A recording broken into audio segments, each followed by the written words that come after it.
feels like this weekend Trent Williams either is going to get 50 million guaranteed or cut.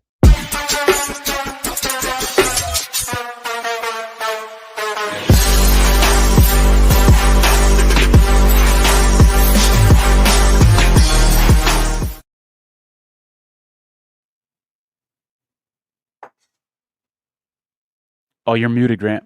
Muted. What's up? Welcome There to we the go. show. I'm Grant Cohn. That's Tony Farmer. We got a lot to talk about today. The Eagles are trying to make moves. The Rams have made moves. The Niners are flirting with one of their own free agents. I wonder if you can guess which one it is. It's the most exciting one, maybe the best one. But before we get there, I think we need to start with Trent Williams because I feel like we're on Trent watch. Free agency starts on the 9th. He wants to be a part of that. If he were a free agent on Monday, he'd probably get a 3-year, $90 million contract with $50 million guaranteed. He knows that. That's what he wants from the 49ers. So they have to decide, do they give it to him or do they cut him? They could drag this out, but on April 1st, they have to give him $10 million and then he would hold out. I don't think they necessarily want to do that. They could. What do you think, Tony? Where is this going to go? I think Trent Williams has more leverage in negotiations than the Niners would like right now. When you look at how the Niners have done when he's in the lineup and when he's not in the lineup, I'm a sports bettor, so I look at that sort of things. And the 49ers are a much better team when he's in the lineup, and he knows that, and the 49ers know that. Definitely a huge price tag for a team that has a lot of holes on both sides of the ball. So there is a silver lining here. If Trent Williams goes, you got a little bit more money that you can spend on other people, but he also has the retirement leverage. I know there hasn't been a lot of talks about him retiring, and I don't think he wants to retire, but that doesn't mean he can't use that as a leverage piece and say, you know what? You guys don't want to pay me what I want. I'm out of here. See you later. And that can help him get the kind of money that he wants in this situation. So I liked your tweet. I appreciated your tweet about, him considering the 49ers his personal ATM. That got a chuckle out of me because there are certain players that do a little better at milking. And he certainly has been milking the 49ers, and this may be an opportunity for him too. But if you put me on the spot and said, Tony, what is the outcome going to be? I think cooler heads are going to prevail. The 49ers realize how valuable he is to this team. They're probably going to overpay him, and I think that's probably the most likely scenario here. To me, this comes down to who do you think's really in charge with the 49ers? I think for the last 8 years or 9 years, it was the football people. It was Kyle Shanahan and John Lynch. And if Kyle Shanahan went to the Yorks and said, look, we have to have Trent Williams, they would keep Trent Williams. He did that with Brandon Ayuk, famously. We have to have Brandon Ayuk. I don't care what anyone else says in the organization. We're going to give him $120 million, and they did it. I don't know if he still has that power. If it were a football decision made by football people, I think they would hold on to Trent because they've been terrified to move on from Trent since they got him. Mm-hmm. But if it's a business decision, would Parag say we have to have Trent, or would a business guy say it's a bad investment? It's a bad investment. You're too old. It's too much money. It's a good draft for offensive tackles. Let's get one. I like you bringing up the Ayuk thing because that's gotta leave a bad taste in the mouth of the man writing the checks. And you're coming to me 2 years later. What did you tell me 2 years ago with Brandon Ayuk? Yeah, that's got to be fresh in their minds, and I think Kyle may have lost a little credibility there. I think that's fair to speculate. Just have worked out for the 49ers, for the older players. They extended Kittle last year. He was hurt half the year. They extended Fred Warner last year. He got hurt for most of the year. They extended Purdy. He was hurt half the year. Extended Colton Gibbon. One worked out. You bring up the injuries. Some of this is just regression too. Like when people talk about Ayuk and he held out and he had the injuries and stuff. When you look at his last 11 games, I think he had 1 touchdown in his last 11 games. Mm-hmm. And so sometimes it's just flat out regression that you're not even blaming on injuries as well. And I had this conversation with people on Twitter recently because they're like, "Oh, this is an NFL-wide problem. Typically, when you pay players, they perform worse later." Yeah, that's true, but it certainly seems to happen a little more often in Santa Clara than the average team, for sure. I mean, you already know he's not going to play 17 games. He was, I think, significantly worse in 2025 than 2024, although he was still very good in 2025. But I feel like you started to see the fall off. He wasn't good in the playoffs. He got beat by, who was it, Nolan Smith on the Eagles, and he clearly held him, but they didn't call it. And he had that great line saying, if It's not a speeding ticket if you don't get caught. Yeah, I love that. But these are the Niners. This is the Bill Walsh team that said get rid of him a year early rather than a year late. Right. You've gotten so much out of Trent Williams. This is the time. I think I'd be disappointed if they gave him $50 million guaranteed at his age for 14 games and some compromised play in the playoffs. No, you should be able to find an offensive tackle either in free agency or the draft who's younger and cheaper and make it work. I mean, no other team has not every team has a Hall of Fame left tackle. Yeah, if the 49ers keep Trent Williams, I can live with that. If the 49ers lose Trent Williams, I can live with that. What I can't live with, the unacceptable thing, is if they let Trent Williams go and don't massively refortify the offensive line, because with Trent Williams, the offensive line is still one of the biggest question marks on this team. With Trent Williams, it's still one of the biggest concerns on this team. So if you get rid of the best piece of your offensive line and don't not just fortify the left tackle position, but other spots along, I want to see depth too. I want to see some quality proven guys that can come in if guys get hurt. They need to address the position if they get rid of him. They need to spend that money wisely for sure. Yeah, I mean, when they first went to the Super Bowl in 2019, they had a pretty good offensive line, and it was not just one player. You had Joe Staley making good money. They had Laken Tomlinson, who was a first-round pick. They didn't draft him, but he had pedigree. They signed Weston Richburg to a pretty big contract. He was a second-round pick for the Giants. They had a first-round pick at right tackle. Like there was talent across the board. It wasn't elite, but it was talent across the board. Then they went in the Trent Williams era, and he's the best offensive lineman they've had in my lifetime. But everyone else is cheap because he's so expensive. They've had to they've chosen to put all their eggs into the Trent Williams basket in the offensive line, and that's why they're sticking with Jake Brendel, because he's the cheapest veteran center they can get. And Colton McKivitz is the cheapest veteran right tackle they can get. No offense to Colton McKivitz, who's improved significantly. But I don't really like the strategy of putting all your eggs in one basket. The guy is 38. He's one of 5. And on the defensive line, they've done the same thing with Nick Bosa. He's a really good player, but he's not Myles Garrett, and he misses a lot of time. And when he's not on the field, you got the worst defensive line in the league. So, yeah, it'd be nice to maybe spread the wealth around a little bit on these positions in the trenches.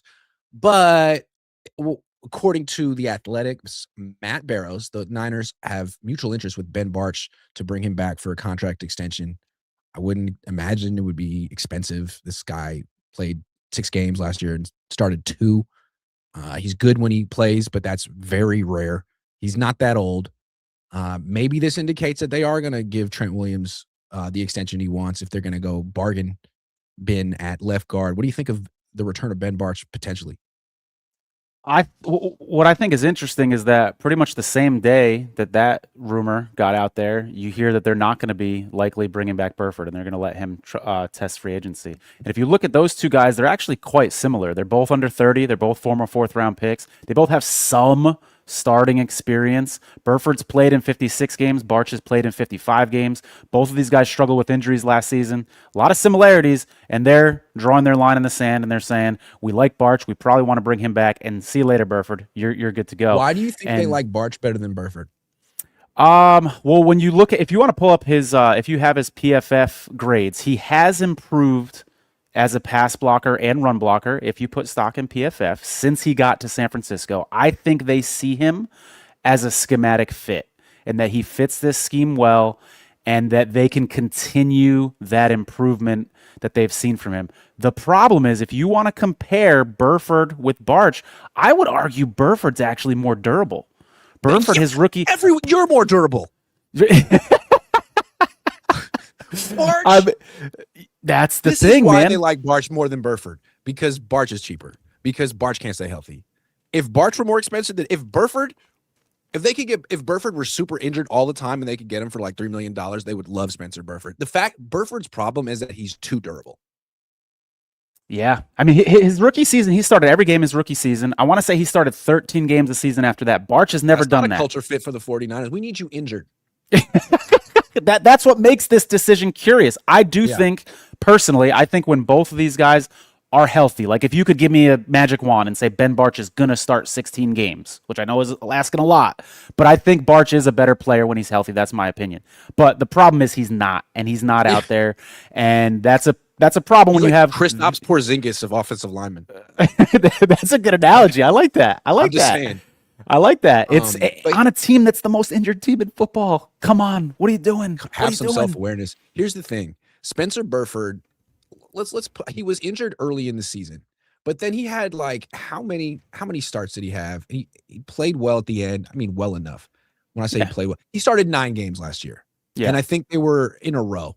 So that all of a sudden puts you on teams' radar. Like last year, Jalen Moore started how many? Like a month, and he played decently and didn't get hurt. And all of a sudden, people are like, "Damn, is he a starter in the NFL?" Boom, $15 million a year. Aaron Banks was a starter for a few years with the Niners, not even particularly good. Got damn near $20 million a year for Green Bay, and they instantly regretted it. Spencer Burford, I feel like, probably showed enough in those 9 games at left guard to get $15 million a year or $10 million a year. I wonder how much the stink of that play in the Super Bowl in overtime when he blew that block. I wonder how much it certainly weighs in the mind of fans. Maybe not in the mind of front offices. They're willing to overlook that, but that's a tough thing right now. Yeah, well, tough for me to get over. If they bring back Ben Barch, to me, it indicates that they're getting ready to give Trent Williams what he wants. Because if you don't have Trent Williams, and all of a sudden you could go get you could get Joel Bitonio. You could get a really good left guard, and he'd be significantly cheaper than Trent Williams. But if you're bringing back Trent and giving him $30 million a year for the next 3 years, then maybe you got to go Ben Barch. But the thing is, Ben Barch, he'll start 3 games. Great. So who's starting the other 14 games at left guard? That's what I'm saying. You need depth at that position. Yeah, absolutely. Absolutely. Yeah. Well, is there, of course, the 49ers are better with Trent Williams, and I'll say that 10 times on this show. Could you make an argument that they might be a little less predictable without Trent Williams? I mean, we know they like to run to that left side. We know they like to Kittle and Trent Williams side by side, both blocking. We need 2 yards. So could there be a little silver lining if he's gone, at least the 49ers, especially in this day and age with analytics? These defensive coordinators know what you like to do. Maybe it makes the Niners a little less predictable if they spread the wealth on that offensive line a little bit. Yeah, what are you paying for with Trent Williams? Yes, he's good in pass protection, not as good as he used to be. And like, it seemed to me in the past you were paying just as much for his run blocking, but the Niners can't run the ball. They can't run the ball. So when people talk about George Kittle's blocking or Kyle Juszczyk's blocking or Trent Williams blocking, like, okay, well, where are the results? Whose fault is it that the Niners are like the worst in the league in yards per carry? It's not the running back's fault. It's not the left tackle's fault or the fullback or the tight. So you're bringing back Ben Barch. You're not changing anything. I don't know. This goes back to my point about the Niners don't have a lot of leverage in these negotiations because the agents can say that to the 49ers. What, you struggle with run blocking and you want to get rid of Trent Williams? That seems like a really bad idea. Yeah. It just seems like you can say, well, we couldn't run the ball with Trent Williams. Yeah. Maybe we should stop giving all our money to him and redistribute it around the roster. Yeah. So, I mean, we're going to talk about the run blocking issue in a minute because it's not just the offensive line. Spider says, we suck, bro. No moves, just old wash players. Thank you, Spider. Then he says, due diligence, my due diligence ass team. That's John Lynch's line. Hella funny. All right, let's have a real debate or discussion. You think the 49ers should re-sign Jauan Jennings? And I'm open-minded. Why do you think they should bring him back? Keep in mind, he might be the top wide receiver on the market. He could get $20 million per. Yeah, I like the idea of bringing him back. One, we talked about how durability is an issue for this team. I like that he plays through pain. I have so much respect for the guy playing through broken ribs. He didn't have his best run blocking season this year, but he is a very good run blocker. I think that's important too. I'm willing to chalk that up to the ribs, by the way. Try, blocking a cornerback when you've got bad ribs. So I'm gonna say he's still a good run blocker. We have to discuss that. But yes, for sure. And I think he's good in the red zone. Kyle at times has struggled in the red zone. He's great on third downs. He's clutch. He was almost your Super Bowl MVP. The 49ers win that Super Bowl against the Chiefs. He's your Super Bowl MVP.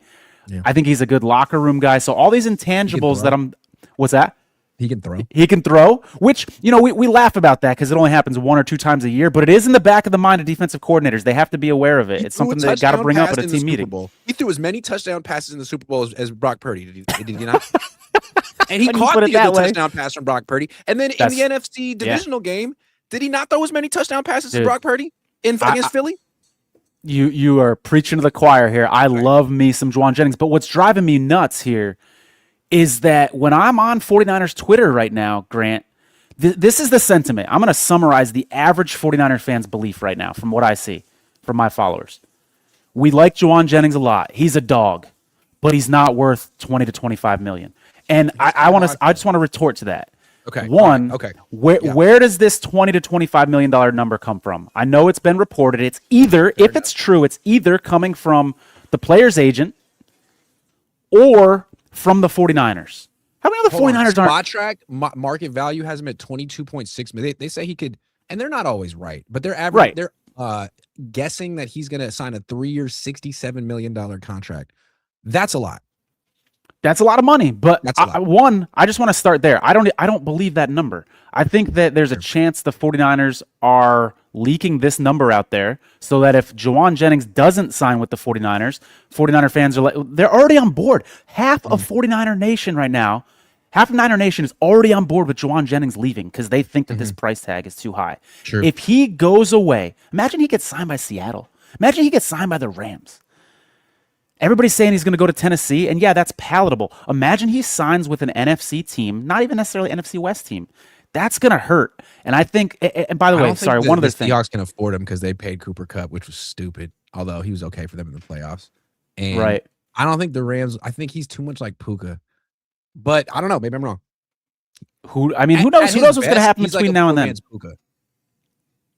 See, all right. I think you're in the camp of a lot of 49ers Twitter that he can't be. Do you think he can be a number one receiver in the right system? Because that's another thing I keep hearing is that he can't separate. He's not fast enough to be a number one receiver. Okay, hold on. Let me say what I feel about Jauan Jennings. I love Jauan Jennings, and I thought what he did in 2024 was underrated. I thought he was their best receiver the whole season, and it took Shanahan too long to figure it out. I thought in 2025, he was hurt most of the year, and he played through it. Ricky couldn't. It's not a knock on Ricky. It's just that's the kind of player Jauan is. He doesn't rely on speed. He can affect games in other ways. It is concerning, though, that he's 29 and he's injured all the time. He doesn't miss a ton of games, but he's always on the injury report. And you got to wonder, that's kind of who he is at this point. So that's one thing I don't love. Fair. And we're talking about, if it was $13 million a year, I'd say it's a no-brainer. But at 22, if that's what it is, kind of scary. And then the run blocking. A huge part of his game is that he was like the best run blocker among wide receivers. He wasn't last year. And the question is why? Yes, he had rib injuries, but he's going to be injured. And I thought he was able to block while injured in the past. I have an irresponsible speculation. I like doing irresponsible speculation on my show. As long as I label it as such, it's okay. I think he was kind of pouting. He didn't get his extension. And I think his attitude was, all right, man, you're not going to give me my extension. I'm going to go out there and get my numbers and I'll catch passes. I need to get an extension somewhere, but don't freaking expect me to block like I used to, man. You want me to do that? You want me to sell out for the team like that? Then give me my freaking money. Maybe I'm wrong, but I wouldn't be. I just felt like he was kind of a saltier version of Jauan. And I feel like he was damn near crying on the last day. I feel like he knows he's not coming back. I think the Niners made him an offer. It's probably under his market value. And I think it's pretty clear they're not going to they're not going to adjust it. Which is, they've taken a hard line with him the whole time. I think they feel like he's good, but Kyle's kind of inflated his numbers in his system, and that you'd pay a premium for that.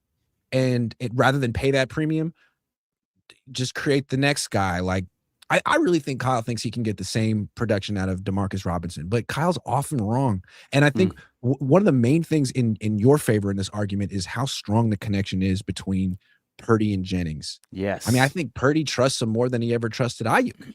And do you really want to mess with that? Like, do you really? Can you really? If you don't have Jauan Jennings, the starters could be Ricky Pearsall, who's good. He's like the Ben Barch of wide receivers, and Romeo Doubs. You don't know if he'll have any connection with Brock Purdy. Right. And maybe you draft a receiver, and to your point, you don't know if they're going to have good chemistry as well. So it might work out.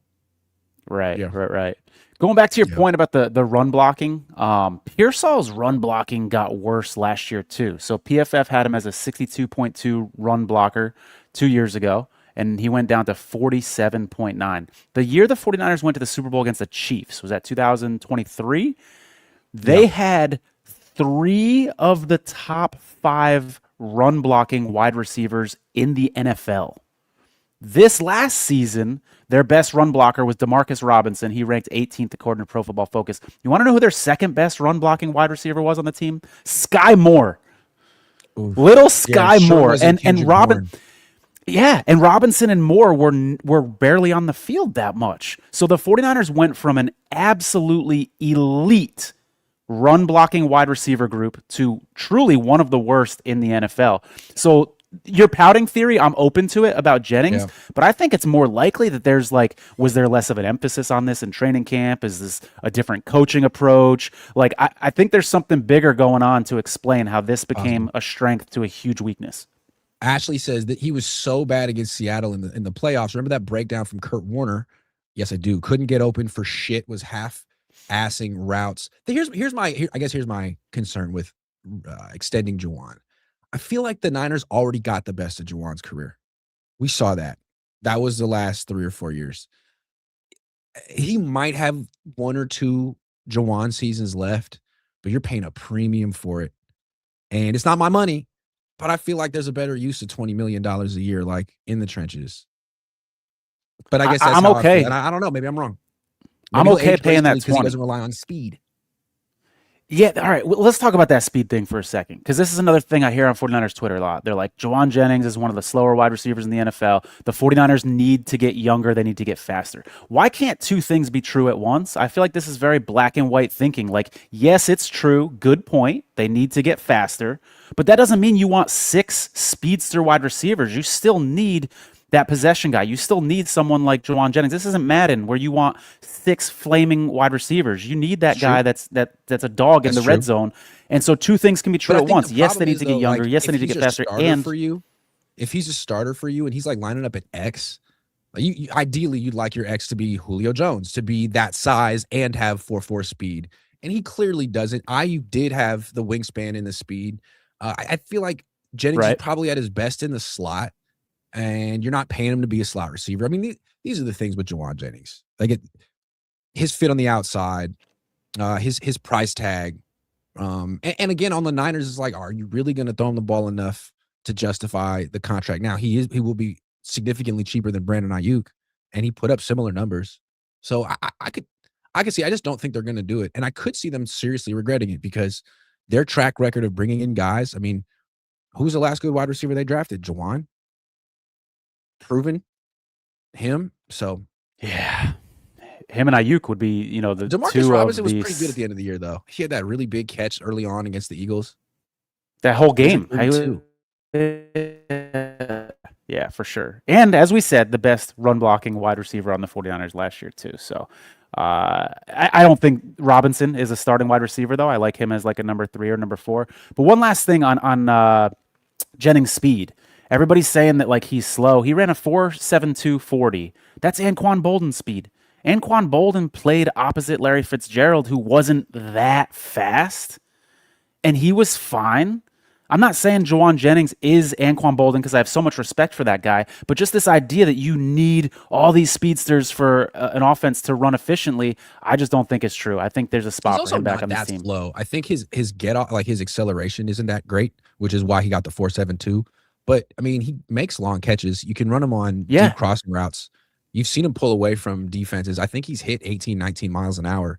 It seems like more of like a build-up runner. He's got long legs. He's not super explosive off the line of scrimmage the way young Debo was, which is why he runs those tight end routes, those 7-yard ins and outs. But if they don't bring him back, they have to find a new go-to guy on third down. It ain't Ricky. Replacing Jauan Jennings won't be easy, but at the same time, it's just kind of the same thing with Trent Williams. Like, all right, but like, how much money can you keep giving to these older players? And because you're scared because you suck at drafting. I mean, how many times? And at what point are the Yorks going to say, no, sorry, man, we've been paying these players for years because you can't draft, and we're done with that. Like, you're either going to draft and you're going to develop, or we're going to fire you. Like, you're not going to be running this team for 20 years. It's been 10. And we've spent so much money because of your failures in the draft. So 67 million for Jauan Jennings? Yeah. No. Yeah, the draft failures are glaring, particularly at the wide receiver position, which is weird because that's Kyle's old position. So you'd think that they'd be better at draft because he gets it. He gets what it takes to be a good receiver. When he drafted Ricky Pearsall, it's like everyone's like, oh, damn, that's a reach.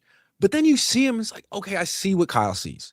He is really fast. He does move really well. Like, when he's healthy, he looks like the white Odell Beckham Jr. I mean, he definitely crosses people up and makes him look silly, but he doesn't stay healthy. And it makes me wonder, Kyle, how much did you really know this guy? Did you talk to him before the draft? No, you didn't talk to him before the draft. Did you just watch some clips? All right, well, you definitely saw the movement skill on clips, but there's more to these players.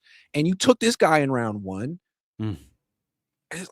And didn't learn from your Dante Pettis mistake, because a lot of the same things that you just said about Pearsall that drew him to Pearsall, the movement on tape and stuff like that, you could say the same thing about Pettis, who he traded up for and didn't learn from that mistake, because Pettis kind of just didn't have an NFL body, and Ricky doesn't seem to have an NFL body yet.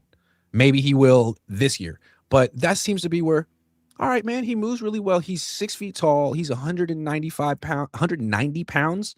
Yeah. He's built like Grant Cohn.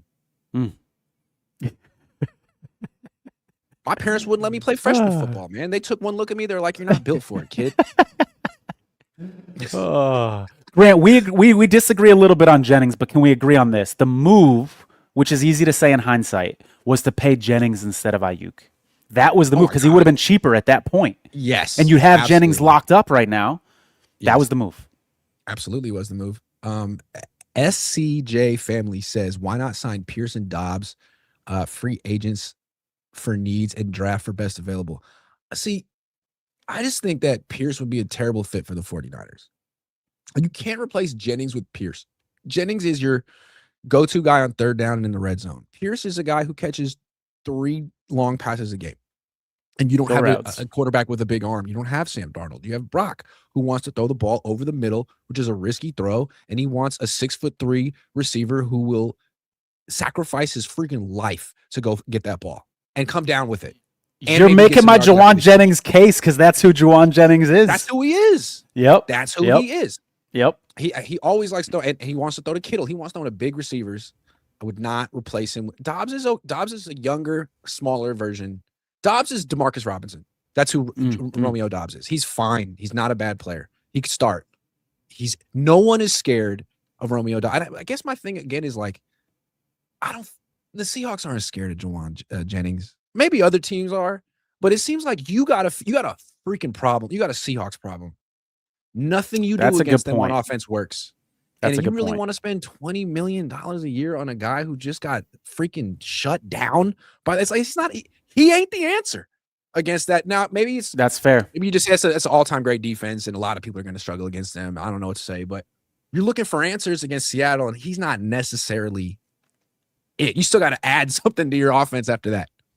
That's very fair. But I would say, if they built speed around him, for instance, drafting a first-round receiver, bring in a Pierce, who I don't love either. Ricky just being what they wanted him to be. Sure. And Ricky's healthy on the field. Would Jennings be more effective against Seattle? Like, let's not just say, Jauan Jennings can never have success against this Seattle defense. Like, maybe if the proper pieces were built around him, he could. And he had a 9-catch game against Seattle. Was it last year? 9 or 10 catches. He had one very good game against Mike McDonald's defense 2 years ago, not this year. So, K Niner says it's 2026 and the Niners still have Kyle useless. Hey. All right. So while the Niners are still sticking around with their fullback and bringing back Ben Bartch, the Eagles are not messing around. Ricky, if you guys know Ricky, he's the best thing about football. Twitter is just about up there, because the whole Adam Schefter, Ian Rappaport, Tom Pelissero grift, these people who like have close relationships with agents and they get to be newsbreakers, although they're just getting fed the same group chat text. Yeah. This Ricky dude is an anonymous guy who beats all of these guys to the punch on these scoops. So I love it. He's kind of like the V for Vendetta of this. He's just nice. He's just kind of revealing how useless those guys are. So his scoop is that the Eagles are making a big push for Max Crosby, and they're willing to trade Jalen Carter, who was their first round pick a few years ago. He looked like the next Warren Sapp. He kind of had a down year this last year. He's got a real weird past. You guys can look it up. Interesting move, aggressive move. You'd love the Niners to do something aggressive, but it seems like those days. Here's the thing. Everyone says the Niners can't trade for Max Crosby. You can't do this. And I get it. They need draft picks. They suck at drafting, and their best moves under Kyle Shanahan and John Lynch have been trades.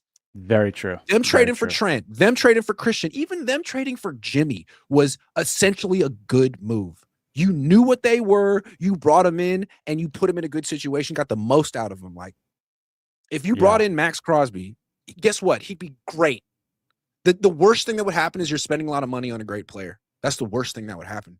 And the Eagles seem to understand that. I don't know what my question is, but as a Niner fan, how does this make you feel? Pretty demoralized. The idea of Max Crosby on the Eagles is rough. It's a tough pill to swallow. They tend to get really good production out of their defensive line. I mean, look at Hargrave, the year that he went to the 49ers. The prior year with the Eagles, he played really well. There's no doubt in my mind Max Crosby would be, I mean, he already is a defensive player of the year candidate year in, year out. I mean, he would go right to the top of that list, and I don't love the idea of him being in the NFC. I don't love the idea of the Niners missing out on Crosby, but I also don't think they're going to necessarily face them in the playoffs next year. They faced the Eagles in the playoffs this year, beat the Eagles, and the Niners are over here trying to decide whether they're in a Super Bowl window or not, what they should do, while the Eagles, who looked like a broken team last year, are not messing around. So the Eagles have gone they're trying to go all in. The Rams have gone all in. The Seahawks are the Seahawks. These are the teams the Niners are competing with. You thought you were better than the Eagles last year. You beat the Seahawks week 1. What is your corresponding move? It's Ben Barch. Ooh, hey, they need to sign. They need to sign Eddie Pinheiro. Like looking around the NFC, being like, these stupid teams bringing in great players. What is that about? We want to bring in cheap players. I don't get it. Yeah, it's concerning. Do they think they're in a Super Bowl or not? What is the point of having Trent Williams if you're planning for 2027? I just don't get it. That's a good question. What I think they have an identity crisis right now. Like, are they a Super Bowl team or are they not? Yeah, we're reloading, and our offense is the oldest offense in the league. You didn't play any young players on your offense last year. The one guy, Spencer Burford, is leaving. Good point. I'll tell you another thing. 49er Twitter is up in arms about not playing these young running backs. Do you know how much Isaac Guerrero love there is on 49er Twitter right now? It's incredible. But again, like, what is the point? Kyle, you traded up for Isaac Guerrero. You got people excited. People thought, oh, Kyle sees something. Then you play him as a rookie over Jordan Mason, who's a good player. And he had some good plays. He was definitely a big play threat. He was a good receiver. And then he comes back his second year and gets no carries. And fans are supposed to be like, yep, Kyle knows what he's doing. Smart. Great job. While overtaxing Christian McCaffrey and, shortening his career. The same player that he was in the past. To give the ball to Christian every other play offense was not working in 2025. Right. And then at the very end, because Brian Thomas or someone finally got hurt, was it Christian? Christian finally got hurt. He finally broke down. He got a stinger in the playoff game. You bring in Jordan James, and he looks perfectly fine. Looks like he knows the offense. Looks like he runs hard. Looks like he was pretty good. And you didn't use him the whole year? Cool. There must be something we're not seeing, man. Is it fumbles in practice? We're not seeing these guys have attitude problems ending up in Kyle's doghouse. I don't know. Prejudiced against young people. Ageism. Well, it's funny. Ageism. It's funny, Grant, because in the past, you and I could think of examples of times where the guy that Kyle drafted actually gets his bias over someone else that was already on the roster or somebody else picked. In this case, he picked the guy. Guerrero is his guy and still not getting the love. So that's weird. It is weird. I don't really get it. And I think that Kyle should maybe get a little more pressure to actually draft and develop some young players. I mean, McVay can do it. He got Puka Nacua recently. Kyle, who's the last guy you developed? Jauan? And you're going to let him go out the door? Okay, so I mentioned this. The Rams have well, maybe I didn't mention this. The Rams have a very interesting blueprint when it comes to the draft. There's certain teams like the Seahawks and the Eagles that have great general managers who have great personnel scouting backgrounds, and they just draft well. The Rams aren't necessarily that team. Les needs a good GM, but it seems like he and McVay have decided that the best use of their first-round picks, which are usually at the end of round one, is in trades. And I think they feel that teams overvalue first-round picks. They'll call a late first-round pick a first one. It's kind of like an early second. So every single year McVay's been there except for one, they've traded their first-round pick. They just traded one of their first-round picks for Trent McDuffie. They have another one. They could trade that for Max Crosby. The one guy they drafted in round one since McVay's been there is Jared Verse, who's a hell of a player. Yep. So they got it right. But clearly they feel, as opposed to, instead of taking a lotto pick here, taking a flyer on a guy who might be really good, trade for someone who's definitely really good. Do you think the Niners should follow that blueprint, considering they've spent first-round picks on Solomon Thomas, Reuben Foster, Javon Kinlaw, Michael Williams, Ricky Pearsall, Mike McGlinchey? Yeah, it comes down to being self-aware. The cherry on top with Trey Lance. The worst one. Yeah, that's rough. That's rough. It comes down to self-awareness for me, Grant. Like, you talked about how, Brock Purdy isn't like a drop-back quarterback who's just going to be throwing 60-yard bombs all day. What if he was? What if Kyle Shanahan ran that offense and tried to make him look like Kurt Warner, greatest show on turf? You'd be like, you're not self-aware. You don't know who your quarterback is. And it's kind of the same thing with this front office. It's like, your strength is not first-round picks. So trade them away. It's not a bad idea. And I do like the idea of getting a known commodity, because these first-round picks, there's a lot of uncertainty there.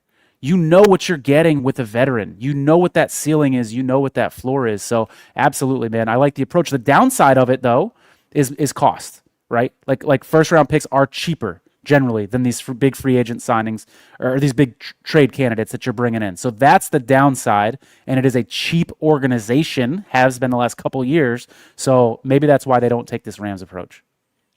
A lot of people felt that the Rams lost the trade for Trent McDuffie. Maybe they did. The Chiefs have had success trading away young corners, and they've not missed a beat. But Trent McDuffie is 25 years old. 25. He's just a couple months older than Renardo Green. He's an all-pro. He can play on the outside. He might be the best nickel in the league. That's a great – if you drafted a 25-year-old cornerback with that skill set this year, you feel like, man, great pick. But the fact that you can trade for a guy who's proven it in the league for 4 years, yeah, you got to give him an extension. But you're all in. You have your quarterback's 38 years old. I think it's a really, really good move. And as a Niner fan, if I were a Niner fan, I'd be annoyed that the Niners are afraid to do something. Like, why are you scared? Again, your best moves as a front office in these 10 years, trading for freaking Jimmy, Trent, and Christian. Those are three of your best moves. D Ford wasn't great. That was one bad one. But the rest are really good. Yeah. And McDuffie's got Super Bowl experience. He's got Super Bowl experience. I think this goes back to my point earlier, Grant, that two things can be true at once. You can overpay for someone and it still be a good move. Just because you didn't get the best of the deal on paper and you may have overpaid by a little doesn't mean it's still not a good move that's going to serve your franchise well for the next couple of years. Two things can be true at the same time. Like how about this? They could give Jauan Jennings, 3 years, 60 or whatever, or they could trade their first round pick to Philly for A.J. Brown, who's about the same age as Jauan and a better player. Yep. I'm just saying, I know you don't want to take a step back and you feel Jauan is underrated. Sure, I'm with you on that. A.J. Brown's better. They could do that. Now, he costs more money, but it's not. It's something they might be able to do. If the Eagles want a first round pick, well, here's a late first round. Yep. What are you going to do about it? It's an outside the box idea. And I mean, you say the best moves they've made were the Trent, the CMC trades. Let's give them credit for that. Those were bold moves. Yep. Why don't they feel that bold anymore? Maybe it goes back to your theory that Kyle and John have lost a little credibility with the man writing the checks, because they used to make these kind of moves and they don't seem to the last couple years. So what has changed? I feel like maybe the Yorks had more confidence in Lynch and Shanahan. Maybe I'm reading in this wrong. But again, back in 2020, 21, 22, it was like whatever you need. We're on the cusp of a Super Bowl. And then 2024 happened. I don't think it's the attitude is whatever you need. I think the attitude is you guys need to show us why you deserve extensions. And we're not going to make it easy on you by trading for Max Crosby or trading for AJ Brown. Like, yeah, you guys would win a lot of games if we bail you out, but a lot of coaches would, a lot of GMs would. That's us. What are you going to do? Can you draft? Can you develop? Like, I mean, I'm looking at the Rams. I'm looking at the Seahawks. They got these young teams with all these young players that they drafted. Where's our JSN? We thought that was supposed to be Ricky. Where's our Devin Witherspoon? So it's almost like losing 2 Super Bowls a couple years apart in the fashion that they did is maybe ruffled the feathers of ownership a little bit, as it should. Let's talk about that. Which Super Bowl loss hurt the most of the Niners 3? Oh, Grant, I think the temptation here, because of recency bias, is to forget about how devastating that Ravens Super Bowl loss was. Bad. It was bad. It was real bad, and it was further away.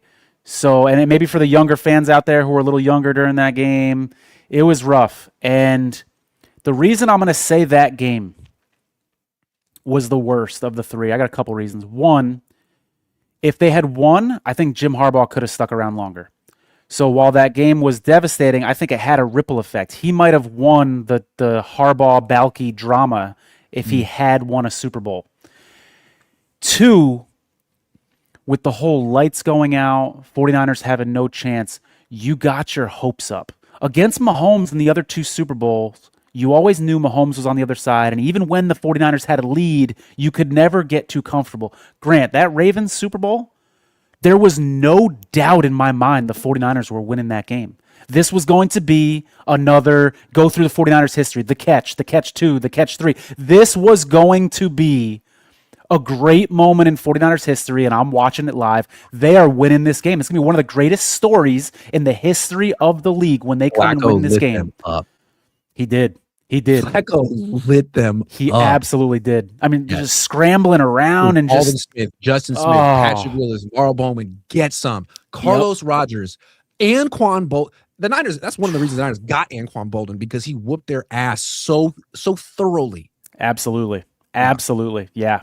So I'm going to go with that one. Getting blown out, and then the lights went off, and they came all the way back, and they had the ball at the 7-yard line at first and goal. I think was it closer than that? Was it closer than 7? They called the same play 3 times in a row, because who said it? Was Delaney Walker said it? He said that Harbaugh wanted Colin to be the Super Bowl MVP instead of Frank Gore. It was very much like the Seahawks Super Bowl loss a couple years later, except theirs was more famous. But the Niners did it first.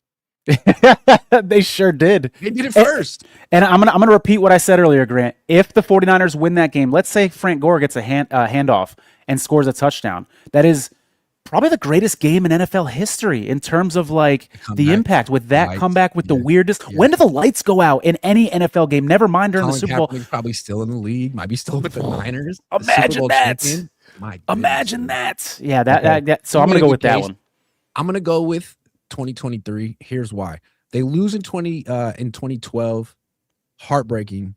But it was the second year of Harbaugh's tenure. And at the time, it didn't feel as painful, I think. I'm not a fan, but I think people felt like, all right, well, dude, first year on the job, he's in the NFC Championship game. Second year on the job, he's in the Super Bowl. Third year, he's going to win it. And then it didn't go that way. But there was a lot of hope. And then in 2019, same thing. Like, damn, dude, third year on the job, and Kyle has this incredible team, and he's up here playing against the Patrick Mahomes and the Chiefs, and all he has is Jimmy Garoppolo, and he won a freaking NFC Championship game throwing 8 passes. Like, whoa, okay, so they lost. But they're still a team that's on the rise, and we know they don't really have their quarterback. They're gonna find someone else. And that kind of played out, right? 4 years later, they get back to the Super Bowl with a different quarterback, and this time it's the guy they really like. It's Brock Purdy, who's so much better than Jimmy, so much better. But it's the same result. And this time, you definitely had the better team than the other team. You definitely had the better team. You had the lead multiple times. Freaking Jake Moody played in the game and missed the freaking extra point. He's a big reason they lost the Super Bowl. Like, that one kind of felt like the end of the Kyle Shanahan regime. It's been a slow decline since then. Mm. Last year gave them some hope, but Yeah. that was the shot. And I don't know that the Niners, under this current group, will have a better one. Yep, that's fair. I think that third one was also the pain from a fan standpoint was compounded because of the prior two, and especially because the last one was also against the Chiefs. There's something more depressing about that when the same team beats you twice, and it's like, oh, what the hell do we have to do to get by these guys? You know? Yeah, I mean the Eagles faced the Chiefs twice in the Super Bowl, beat them once. Yep. Beat the shit out of them the second time. Yep. Yep. Yeah. Yeah. They're not invincible, just against the Niners. The Niners have never beaten Andy Reid and Patrick Mahomes. Not one Andy time. Reid has Kyle's number. There's no doubt about that. No doubt about that. Yeah. All right. Josh Wyatt says, where is the yak? I can't help feeling the 19 Niners would have smoked that umbrella Seattle defense. Who can they get that can break a friggin' tackle? That is true. It seems to me that if you're going to face that umbrella coverage, the best way to beat it is running the ball and yards after the catch. Debo isn't that guy anymore. Jauan isn't really that guy. Ricky isn't that guy. Christian isn't that guy. I don't think Kittle's that. I don't know, man. They got to draft him. I think they got to draft him because the wide receiver class is not great. It's weird to me, by the way, hearing 49er fans get excited about Romeo Doubs. Like he's going to be the savior and come in and revamp this offense. I think it's got to happen in the draft. But as we've said before, not to be a broken record, the 49ers struggle drafting wide receivers. That's why I still would look in the free agent market, and why I don't like the top end of the wide receiver market. It's so expensive. I think there is some value there. There's one guy I like maybe more than I should. He's not a number one receiver, but I think to Josh Wyatt's point, I think he addresses a lot of this. Yak, speed. Rashid Shaheed. He's the best returner in the league. Yeah. And he'd be cheaper. Player. He'd be a little cheaper than some of these other guys that we've talked about too. Absolutely. I think you could use him in all kind of fun ways. You could put end arounds, jet sweeps. I like Rashid Shaheed. Hey, you talked about how the Niners brought in Anquan Bolden after he whooped their butt in the Super Bowl. Rashid Shaheed just whooped their ass in the championship game or in the playoffs. And so, hey, let's go ahead and bring him in. Not. Sean for the win says the Niners don't need to react to the moves other teams make. It would be a mistake. They aren't good at anything other than calling plays. Kyle can't coach. He has no other qualities that show up outside of There's some truth in that. There is some truth in that. I like his point about not needing to react to the moves that other teams make. The reason that I'm going to react, though, Grant, and maybe some would say overreact, is because we saw the Niners have a mediocre offseason last year, and it's really early, but it seems like we're setting the stage for another mediocre, disappointing offseason. And as I said the last time I came on your show, if the 49ers had been a little more aggressive in the offseason last offseason, maybe that would have moved the needle and helped them get past Seattle. I hear this a lot. Don't overreact, and it's not smart to do something just because another team did something, and you have to stick to your plan. You have to have convictions. I mean, that sounds good, but at the same time, you're competing with these teams. You're worse than these teams. You have to catch these teams, and to just sit back and let all your competitors make aggressive pushes while you sit there and just kind of tread water and say, yeah, we like our plan. It's like, what do you mean you're not as good as these teams that are doing more than you? So you like the idea of being fourth best, or you really think you're better than them and that they're just spinning their wheels? Because that's the kind of arrogance that irks me. And I feel like it's one of the traits of this regime. Like, yeah, we lost 2 Super Bowls, but we should have won them. Like, out of here. Miss me with I that. think there is some of that arrogance, Grant, and this goes back to the injury thing. Do you think that they're saying, hey, we had bad luck with the injuries? When we're healthy, we'll be better and we'll be able to compete more. We've just had bad luck, so we don't need to make that many tweaks. Problem is, if they're not doing anything to address those injuries, like we talked about on our last show, then you're just going to keep repeating the same problem over and over. See, that's why I think the Niners have such an injury dilemma, is because they treat it like it's luck. If it were luck, it wouldn't happen every year. Bingo. What's lucky is when you're not injured. So bingo. I think with that, and the fact that they won't even acknowledge the substation thing is telling. But the most telling, because they can kind of dismiss it and be like, well, there's no true hard science. There's theories. Okay, fine. But your players voted your training staff the worst in the league. Your players voted your training facility a C-. They've been doing this every year. You don't care. You don't listen. You don't do anything about it. So Don't talk to me about luck. Yeah. It's an issue you don't want to really address, and I don't know why. I agree with everything you said there, but these are the two things that people bring up most: the substation and the training staff issue, whether that's strength and conditioning, etc. Here's the piece that often gets left out of this discussion and shouldn't. The 49ers also fall in love with injured players, whether it's through free agency or the draft. We just talked about Ben Barch. We opened the show practically talking about how they want to bring this super injured offensive lineman back. They bring guys in. They draft guys who have a history of injuries in college. So it's like, why are you shocked? It's like an overconfidence in your terrible training staff that is voted really bad, that we can turn this around just because they had injuries in college. Than that. It's more jaded than that. Like, dude, these guys are all going to get hurt, man. It's the NFL. It's not for long. Let's just churn them. Let's just ride them hard. And when they get hurt, instead of trying to bring them back, let's just find the next player. I mean, it could be that cynical. Maybe they feel defeated. Maybe they feel defeated. Yeah. Yeah. These guys all get hurt. It's football. You might be onto something there. You might be onto something there. Surge says retread head coach and a 38-year-old tackle is all they doing. Yeah. Eberflus. We're not going to talk about him today. Eberflus. Fun name. Sean for the win says can't draft, can't develop, bad contracts, won't play rooks, favoritism, not clutching big games, can't out coach other good coaches, overpaid OC. That's what he is. That's his superpower. McDonald and McVay winning a Super Bowl. He ain't it. Damn, that was definitely worth the $20. You killed that one. I can't. Yeah. And this. And you said we're not going to talk about Eberflus, but I just think it's funny that the two former head coaches recently that became punchlines, Brandon Staley and Matt Eberflus, the 49ers have both brought them in as assistant coaches immediately after they left. That's kind of weird. That's funny. Yeah. Well, it just shows that it's hard to hold on to a job for 10 years without a ring. This is the stuff that people are going to start saying, man. I mean, yeah, it's a long time. And the reason that don't have a ring in the last 10 years is Kyle. Now, he's brought them very close, and he gets credit for that. But yeah, this is why these coaches generally get fired. The ones who stick around for 20 years usually have rings. So when you have bad years, at least people can say, well, he did win at that one time. I mean, I kept Mike Tomlin employed for 2 decades. But Kyle doesn't have that. And his fans are pissed. This is the same franchise that held on to Mike Nolan for 3 years. Smells like foot in here. Says Ravens was bad, but second loss is the worst. Same team, lost in almost the exact same way. And in my opinion, that was the last shot for the now old star core. Yeah. In overtime, too. It's tough to argue with that. Ugh.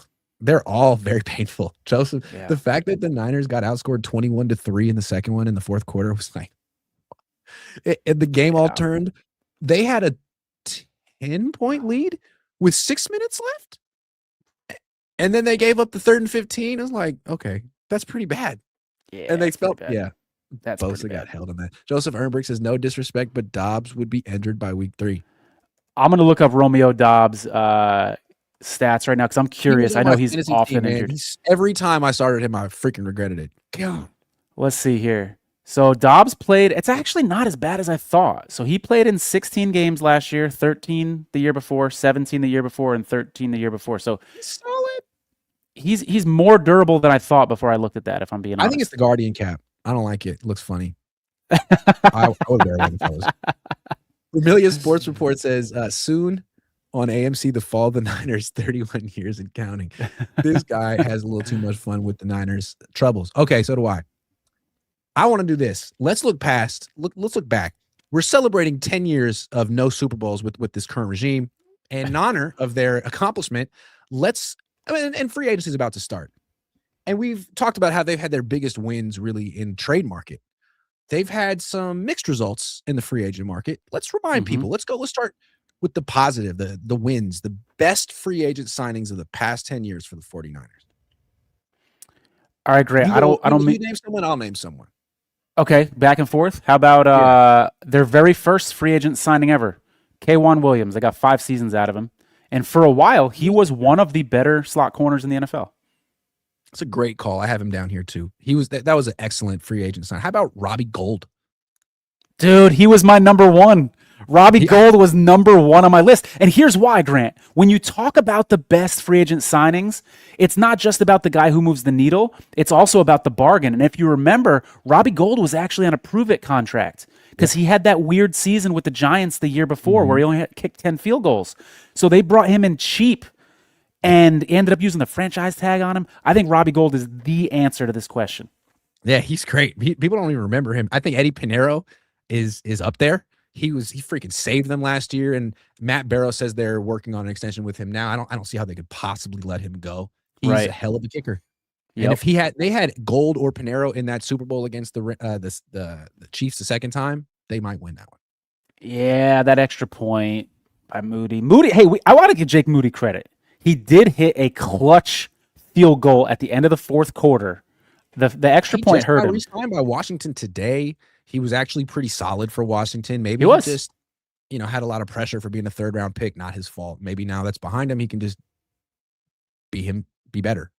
Yeah, absolutely. If the Niners do win that Super Bowl, let's say, so I know we're going off subject here for a second, but bear with me. If the Niners get that stop on 4th down in overtime, nobody remembers the missed extra point by Jake Moody, and they would remember his clutch 50-plus yard field goal, which I believe was the longest field goal in Super Bowl history for a short while.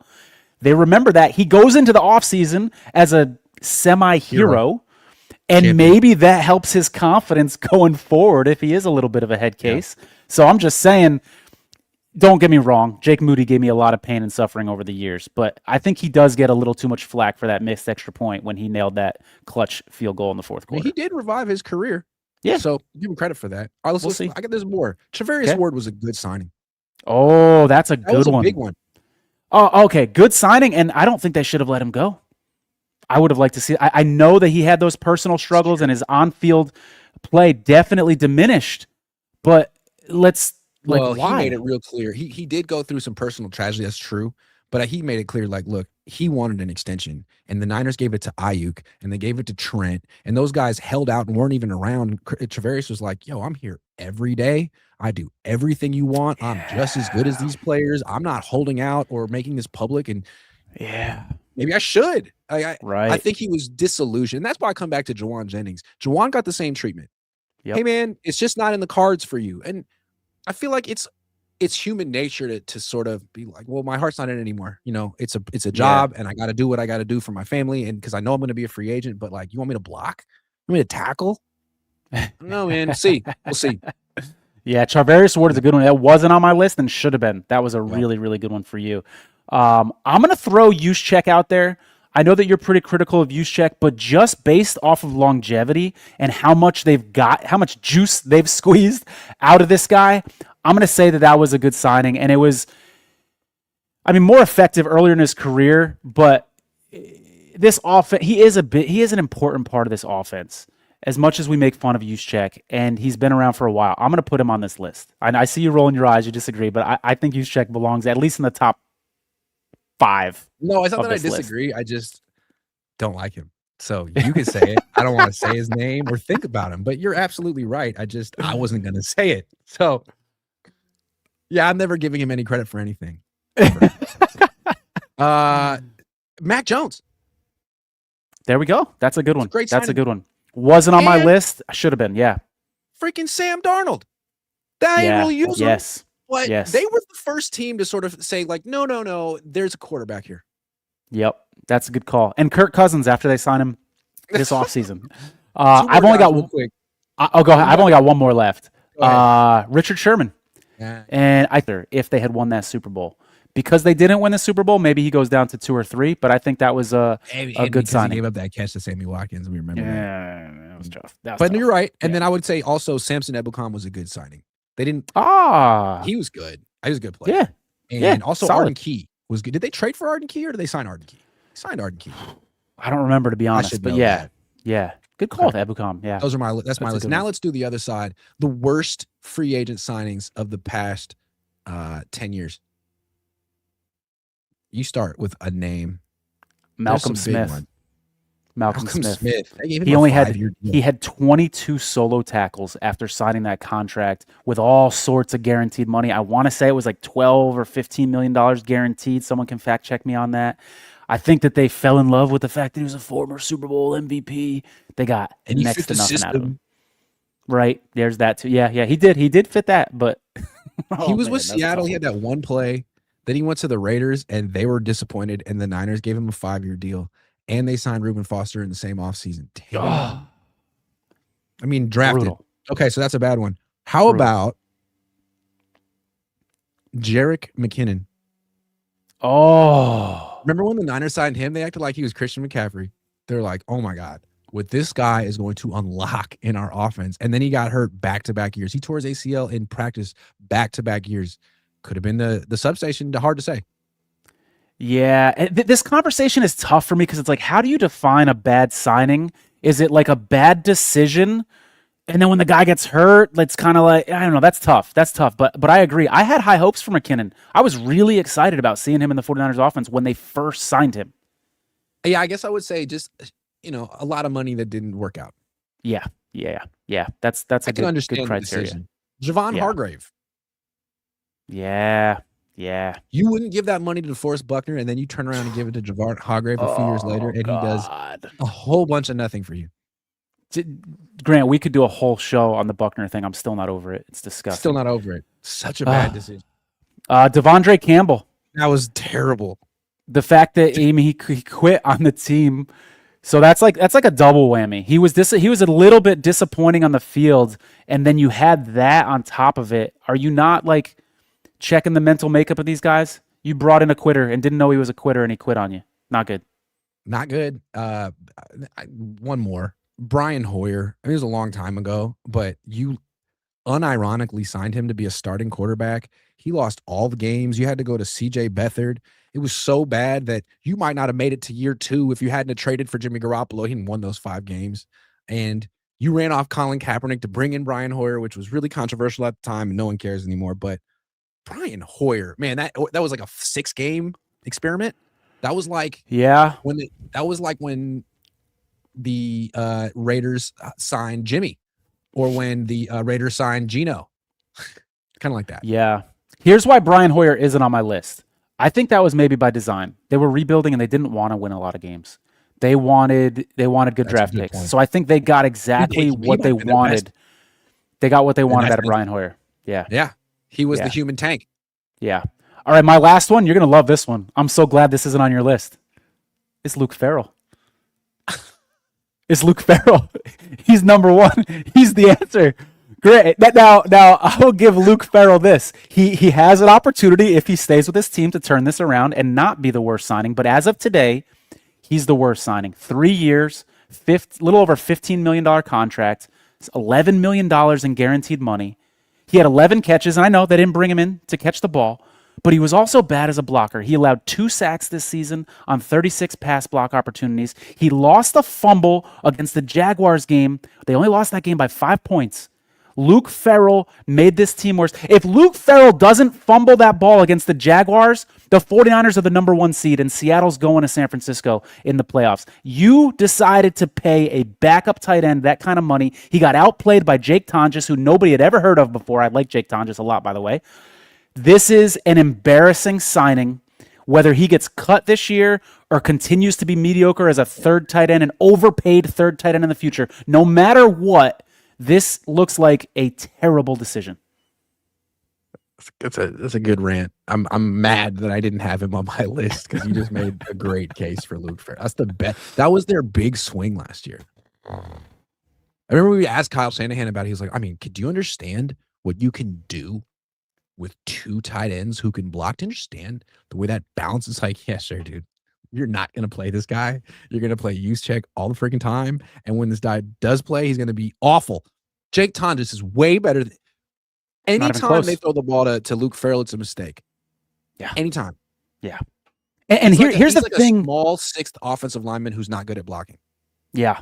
And here's the thing about this decision and why this is the worst decision the 49ers have made in the last 10 years. With some of these other guys that we said, I admitted it. I was, right or wrong, excited about Jerick McKinnon. I had my hopes up. Even Malcolm Smith. No one was ever excited about Luke Farrell. That's the thing. With Malcolm Smith and Devondre Campbell, you could be like, all right, more depth at the linebacker position. No. Everybody scratched their head at Luke Farrell. Blocking tight end? everybody scratched their head at that money. And then you had to maybe leave 1% doubt in your mind. You know what? Maybe Kyle's got a good plan for this guy. He didn't. There was no plan. There's no plan. It's almost like he didn't sign him. It's funny. You say no one's excited about him. Do you know where he went to college? I don't. No one knows anything about Luke Farrell. So Luke Farrell facts. He went to Ohio State. So early on in the season, he caught a touchdown pass. I don't remember exactly which game. It might have been week 2 against the Saints, I believe. So we're at Nick Bosa's locker on Wednesday after the game, and one of the local TV people asked Nick, "Hey, how excited were you to see one of your former college teammates score a touchdown this weekend?"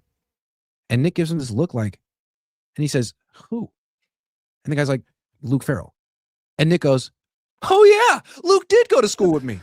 Oh yeah, like I didn't even notice him at Ohio State. What's up, Luke? You were there. It's good play this weekend, bro." I forgot he was on a team with me too this year with the Niners. Oh man, that's What's hilarious. Up, Mr. Chisel? Yeah, man. Oh, that's funny. I don't know. That was silly. I kind of got the feeling that Kyle used to pick all the players on offense, and now he doesn't anymore, and he's sulking about that. Talk about sulking. How could this dude honestly go to Riyadh now? The free agency is happening now. The draft is in a month. You're coaching flag football. You must not be the guy picking players anymore, which might explain why you didn't play any of those guys last year. In Kyle's defense, it's not as bad of a decision as getting lit up and being bright red during Super Bowl media week when you're getting interviewed before the biggest game of your career. That was a bad look. And nobody ever talks about it. Between that week and man, he had a bad 2024 was bad for Kyle from the beginning to the end. Grant, there are some things that some 49ers get away with, and it blows my mind. Like the George Kittle mic'd up moment when the fumble is on the ground and he's talking in a goofy voice and doesn't recover the fumble in the Super Bowl. People just did some stupid shit like that. That's what I said on Twitter. Could you imagine if Ayuk did that? Like anybody else other than Kittle, nobody gets away with that. And nobody gets away, no head coach gets away with Kyle Shanahan clearly being under the influence of alcohol during Super Bowl media week. Allegedly. Fair. But it sounded bad. It looked bad. Not a good look. It was not a good look. And I got to say, I haven't heard him talk like that since. I haven't seen him act like that since. He was super clean cut before the Super Bowl. So it makes you wonder what that was. And I wonder if the team knew about it and talked to him about it and was like, that can't happen. Who knows? Can't happen again. Not a good look. It was not. Yeah. Yeah. He also was talking about how he knew Brock Purdy was going to be the best quarterback on the team 2 weeks into having him. Like, man, that's why you started Trey Lance, right? I got a question for you real quick, Grant. You think the Niners signed Trey Lance this offseason? He's a free agent. Imagine that. Draft a little brother. That'd be crazy. What are we going to ask me? I wanted to ask you, so we talked about how the Niners have struggled to draft, particularly at the wide receiver position. We talked a little bit about how they've struggled to develop. What's the bigger issue? The drafting or the development? Did it really? Oh, I didn't know that. Damn, Saudi Arabia got the shaft that's messed up. Is it because of the war over there? Oh, that could be. The war. Yeah, that could be. Okay. The drafting of the development. Yeah, like what's the bigger concern for 49ers? Is it the scouting, or is it the lack of ability to have developed these players after you get them? I don't think there was anything to develop with Solomon Thomas and Jauan Jennings. I think that was bad scouting. And then with Mike McGlinchey, they clearly thought he could be a left tackle who could like be the heir apparent to Joe Staley, and they brought him in. And they're like, he's not even that great on the right side. He's a pretty good right tackle. I think a lot of it's been scouting. Yeah. Can we think of examples of players who like left and became way better elsewhere? Maybe there's a few. Who left the 49ers and became better? DJ Reed wasn't really playing. Akella Witherspoon left and actually had some good years. DJ Reed's a good one. That's a good answer to that question, for sure. Charvarius Ward. I mean, he was good and then bad and then good. And again, we can chalk that up to personal problems. But there are examples of people who have come to the Niners and gotten worse. Javon Hargrave is an example of that. Leonard Floyd, Malik Collins. A lot of those guys. Yeah. All right. Well, look, I think something's happening with Trent this weekend, whether he's getting an extension or he's getting cut. I would be surprised if nothing happens before the 9th. So have a good weekend, but we're all on Trent watch. And be We're on Trent ready watch. to drop whatever the fuck you're doing at a moment's notice and make a 1-minute take reel on your phone and post it. See what happens. You might go viral. We Good all call. need to be heard. Good call. Okay. It's Trent watch, baby. It's Trent It's watch. Trent watch, baby. We're all working this weekend. Good I stuff, love Tony. it.